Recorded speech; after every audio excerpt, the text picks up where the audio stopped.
This is Dan Bidondi reporting for the Infowars Nightly News. And we're on the corner of Laurel and Dexter, right here in Watertown, Massachusetts. And we're going to go through the neighborhood because it's a neighborhood that was on lockdown. We're going to ask the citizens here what they experienced through this lockdown. Yeah, do you want to describe in your own words your thoughts? I mean, whatever they are, what are your thoughts on the entire procedure that was done? I think it was dealt with way too chaotically than it should have been dealt with. I was walking down Hazel Street and a cop pointed his gun at me, and then they called SWAT in, and then SWAT came and picked me up by a shield, and they threw me in the back of a car and then dropped me off in the middle of Newton. So they dropped you off in the middle of nowhere, and what time of night was it? What time was that? Like 5? Yeah. Broad daylight. Just dropped me off, took me out of the cuffs, and told me to walk. And when they put the cuffs on you, did they read you your Miranda rights? Nope. So you were unlawfully detained from being on public property? Yeah. Hey, during the lockdown, did you get a message from the authorities that there was going to be a lockdown? No, I did not. And did they call it a lockdown or something else? They came here knocking at my door. It was the first person that came here was a woman. She was a policewoman. She was the first contact we had with the police from when everything started. Okay, now did they ask to search your house? They told me they wouldn't have searched the house. So they didn't ask you, they just told you? They told me they weren't coming in to search. There was, she didn't do it. Actually, there were some people that came later on to do it. Okay. And did they command you to leave your home? They told us we had to leave, yes. And did you comply? No, it's just that I couldn't get everything that I needed to get. I'm a diabetic and I needed medicine, and I had left some of my stuff here, and they wouldn't let me come back to get it. They said they'd call an ambulance. And were they armed? I believe that they were, because the people who walked us out, they had shields, and yeah, they were, yeah. And was you scared at all? Yes, I was, very. Yeah, very. And did you feel that safe being around these police? I did feel safe, and I know they were protecting us, but I also felt scared. I think they were very gruff. And when was the lockdown lifted?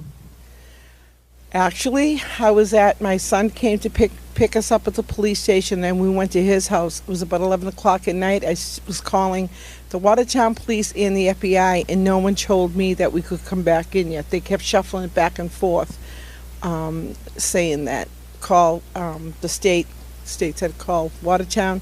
So I said, well, we'll just come here, and what we'll do is, if they don't let us in, then we'll go back to my son's house. And that's what we did, but there was nobody here. One thing I was very, very upset about is that when we were leaving here, the lights were on in the house, TVs, and back door, they had gone the back door down my basement, and they told me, I said, let me just close all my doors and lock up, and they said no, they would do it. I came home. Back door was open. This is hours now later. Back door was open, front door was open, basement door was open, lights were on, TVs were on. No one did anything. So they basically left your house unsecured with the doors wide open while nobody was home? Yes, they did. That bothered me a lot. And you say there's bullet holes in your car here? Yes, this is a bullet hole here. Want me to get a shot of that quick? And there's a bullet hole here. It shot out the window on the side there. And in my car, there's a bullet hole, as you can see. I don't know where it is. Maybe it's in the car somewhere. I have no idea. But the back window's blown out and the side window's blown out. Wow, and you said right there in the street is where the guy was shot, right? That's where everything started. There was like the car, the Honda, and the Mercedes, and yeah, that's where it was. And did you witness any of that? Yes, I did, from beginning to end. Could you describe, if you could, describe everything you've seen from beginning? From beginning, my husband thought it was just kids with fireworks. And he opened up the window and asked them not to, because the people downstairs were elderly and we didn't want to wake them. And someone yelled out, close your window and get in. And now I believe it was the cop. At first we didn't know who it was. And all of a sudden there was like crossfire and bombs going off. And so it was quite... And before they shot the man, was the man laying in the street? Not here. Up here at the corner. Oh, at the corner, okay. Yeah, but the shootout started here and worked its way up. Unbelievable. Yeah, it is unbelievable. Yeah. I can't believe it, because I was in Florida when the bombing happened at the marathon. I was worried about my kids, called them up. A friend of ours was traveling back here with us, and her husband was like, maybe we better stay. And my husband was like, what's our chances of this happening at our house? Not even hours later, here we go. There's bullet holes in the house, bullet hole there. It took like 10 minutes for this whole thing in front of my house, and then it landed over there. And I can't understand till to this day how he got through the police and everything. All the police were swamped over there. What they did, they disrupted this entire world for a day. We initially got a report from the police department that it was voluntary searches, but then after talking to the residents, we found out that they weren't asking if they could have permission to enter homes. They were just forcefully entering people's homes to search. Peter, did you get a message from the authorities that there was going to be a lockdown? No. No, you didn't get no message? And did they call it a lockdown or something else? I don't know. They just walk in, you know what I mean? And they say, let's get out of here. You know, let me put my shoes on. You know, they don't want to let me put my shoes on either. So did they knock at your door or just walk in? They knocked the door, but you know what I mean, the door, they almost pushed the door through them. I mean. And did they ask you to search your home at all, or they just did it? They just did it, you know, they just came in and they're going through. And did they command you to leave your home? Yes. And did you comply to that? Not really, because, you know, I had the old people next to me here, and I really got mad. I told the guy to, you know what I mean? And were they armed with guns? Got guns and shields and everything, you know what I mean? Machine guns and everything. Was you scared? I wasn't scared. I didn't care about that, you know. But, you know what I mean, don't tell me to leave my house when you have that one up there and the other one was halfway up the square, and you come here and you tell me, you know, let's search your house, you know what I mean? Come on.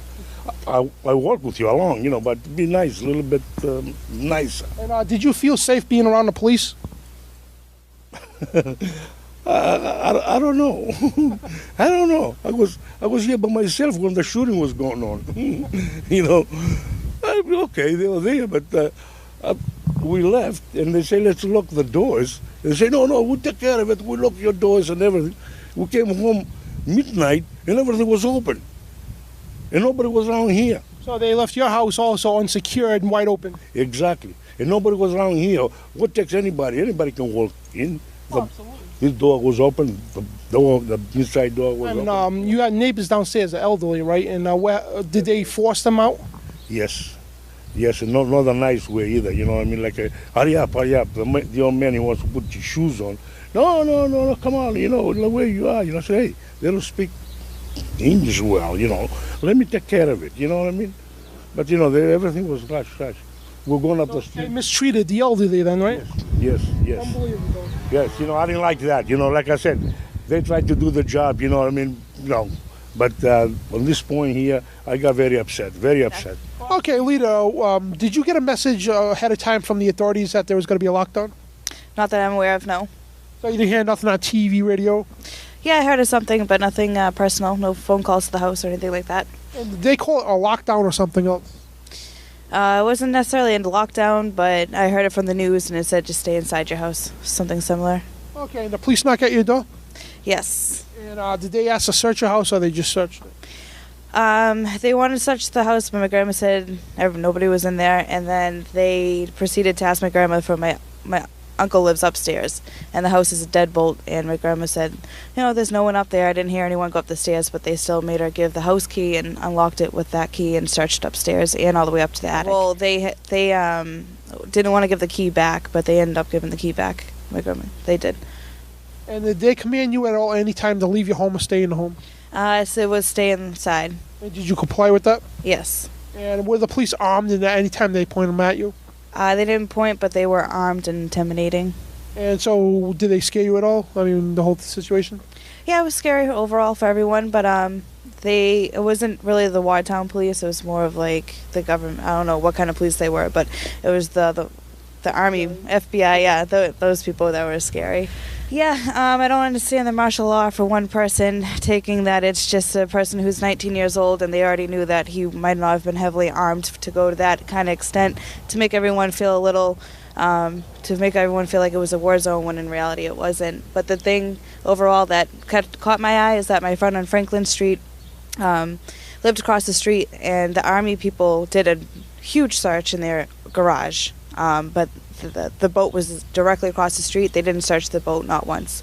They didn't even go around it. That's where the younger brother was found. That's where the suspect was. And it's funny because the police didn't find him when they did the thing. The person finally got to leave their house because they said everyone stay inside. He left his house and saw the blood on the boat, and that's how he was found. And I mean, Watertown police did a great job, but I think that the person living in that house has all the credit. We, had to go through multiple checkpoints. We were searched ourselves. Other journalists on the scene were told to lay on the ground as they were searched. So it was a very, very touchy, very intense situation to be in. Matter of fact, when we woke up, a big shootout that was done from over here and over. It was look like a Vietnam, so those guns that were going left and right. Yeah, all your neighbors' houses got hit. Oh, we did Mine the door. too. We got a stone door They broke. passed my stone And door the other doors are and the full. door going There's a upstairs, full yeah. up there. It was a broken thing. Nice But to they meet would you. get 4 more feet on this side. Yeah. They would have get me in my bedroom. Oh, Yeah. nice when you're sleeping, too. Were guns pointed at you any time, and did they tell you to put your hands up in the air or anything? Not me, but my boyfriend. So your boyfriend had his hands up in the air and they were searching him? Yes, because he came out to check his diesel in the back of his truck. Did your house get shot up at all? My front window and her side got shot like 4 or 5 times inside. Wow. Yeah, my windows and my truck, but it's fixed now. So they were pretty much right here in front of my house, and they were just shooting down that direction. That went on for a couple minutes, and then there were 2 more booms, with the last one just really lighting the entire neighborhood up. It shook the house, set off all the car alarms.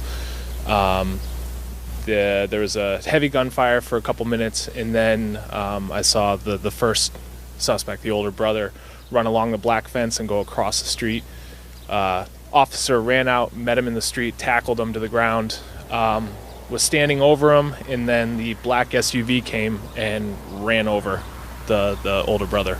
So the black police SUV ran the older brother? Oh no, the black SUV that was stolen, the Mercedes. Oh, okay, so his brother ran him over. Oh yeah. And when the guy was laying on the ground, what happened after that? He was dead. And were they armed? Did they point guns at you at all? Yeah, when we came out, they were all armed, and then they didn't necessarily point it at us though, but they were just all armed. And were you scared at all? Yeah, of course. I think I was terrified the whole day. And did they make you put your hands up? When we came out, we put our hands up and they searched us, but other than that, we just walked down. And did they ask you at all to search you?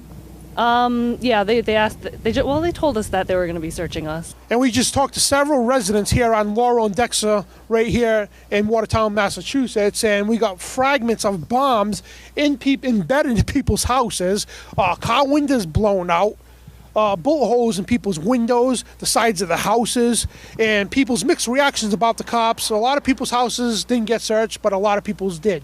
A lot of people said the cops are good, and a lot of people said they weren't. And we had, we talked to a kid that got arrested and got dropped off to the town next door without his rights being read to him, just dropped off in the middle of nowhere. We talked to an older couple that said the 95-year-old lady who is vulgarly forced out of a home, to be searched, and they actually yelled and swore at a 95-year-old lady. But it's just a lot of chaos here in Watertown, Massachusetts, and this is Dan Bidondi reporting for the Infowars Nightly News.